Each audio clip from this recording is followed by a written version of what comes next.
Hey guys, today we wanted to talk to you about our upgrade program.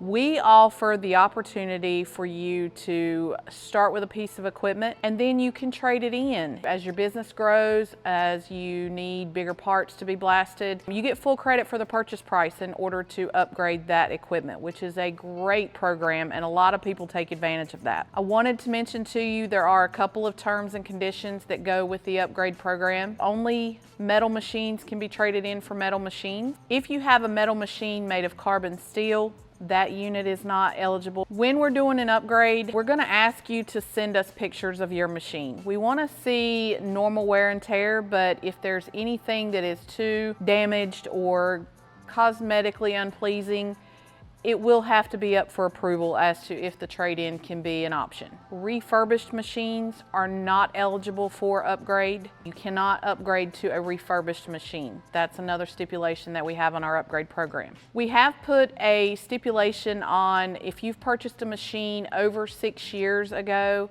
it's not an option to upgrade that machine. So keep us in mind when your business is growing. You want to do it within the first, say, 5 years of owning the machine. You're able to do the upgrade. So if you have any questions or if you want to upgrade your machine, by all means, give us a call. We're at 828-202-5563. Thank you so much, and we look forward to helping you out with your future needs.